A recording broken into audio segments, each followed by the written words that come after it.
In the 4th century AD, the Franks, who settled in Northern Gaul under the rule of the Roman Empire, emerged on the historical stage of the Confederation of Tribes.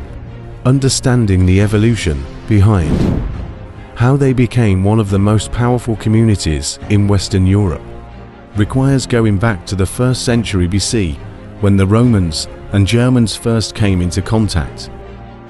In the 1st century BC, Gaul was captured by the Roman general Gaius Julius Caesar, marking the Rhine River as the border between Rome and the Germanic communities. The Franks, one of the Germanic groups in the region, engaged in a long struggle with Rome. However, in the 4th century, the dynamics of the Frankish relations with Rome took a different turn. In 358, the Salian Franks, a branch of the Franks, formed an alliance with Rome.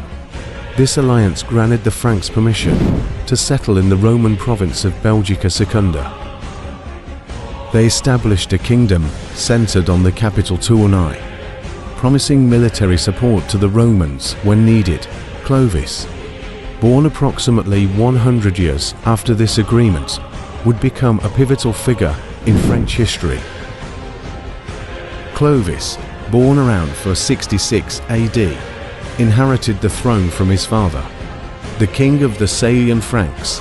In the early years of his reign, his father maintained an alliance with the Romans. However, in 472, the Burgundian kingdom and the Visigoths seized Roman lands in Gaul. By 476, the Western Roman Empire collapsed, and in 481, Clovis ascended to the throne. Clovis aimed to expand his kingdom's territory after Rome's withdrawal from the region. However, as a 15-year-old ruler, he initially had to assert his power among the nobles and people of his country. During the first 5 years of his reign, he strengthened his authority and preparations.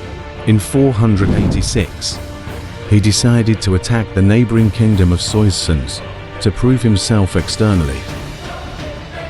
Soissons, ruled by a man named Syagrius, had declared its independence in 461. Clovis sought alliances with neighboring kings Rognar and Carrick to support his campaign. In the Battle of Soissons in 486, the combined Frankish forces and the Syagrius army faced each other. The Franks emerged victorious, leading to the capture of Syagrius and the annexation of Soissons lands, including Paris. To secure the newly gained territory, Clovis strategically married Clotilde, the niece of the king of Burgundy, Gundobad. In 493, Clotilde, a Catholic Christian unlike her husband, played a crucial role in Clovis's gradual acceptance of Christianity. The couple's first child, Ingemar, was baptized but died shortly after birth. When their second son, Clodimar, was born, Clovis agreed to his baptism, and despite an illness, Clodimar survived. Clotilde's influence on Clovis continued, and he eventually embraced Christianity fully after the war with the Alemanni.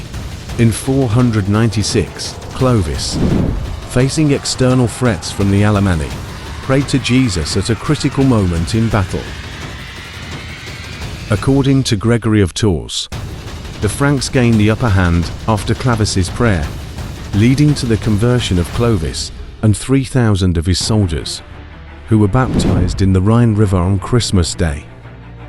While the narrative of Clovis's conversion, presented by Gregory of Tours, is somewhat romanticized, historians offer pragmatic perspectives.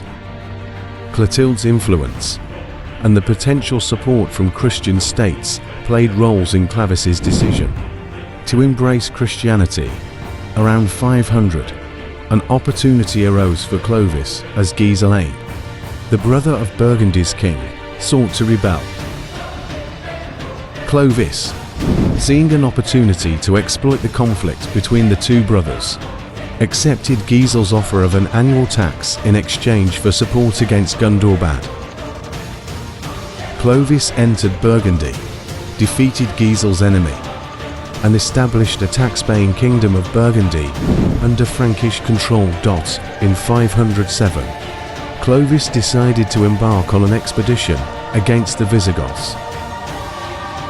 Taking advantage of internal turmoil in the Visigothic realm, and wanting to capitalize on his Catholic identity against the Arianism of Visigoth King Alaric, Clovis launched an expedition.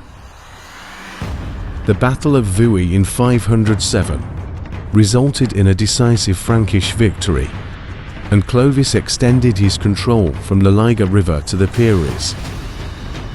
Despite these conquests, Clovis faced the challenge of unifying the various Frankish kingdoms under his rule to avoid internal conflicts. He strategically eliminated potential threats by gaining the loyalty of key figures and eliminating rival Frankish kings. By achieving unity among the Franks, Clovis solidified their position as one of the most powerful entities in Europe. Before Clovis, the Franks existed as a warrior community under Roman rule. With the decline of the Western Roman Empire, the Franks, like other Germanic tribes, seized the opportunity to expand their territory. Under Clovis's leadership, they defeated neighboring communities one by one, establishing themselves as a dominant power in Europe. In a short period, they assimilated with local cultures, adopted Roman influences, and laid the foundations for modern French society. The dynasty affiliated with Clovis was named the Merovingians, honoring his grandfather Merovic. This dynasty ruled the Frankish kingdom between the 5th and 8th centuries and played a pivotal role in the formation of modern France.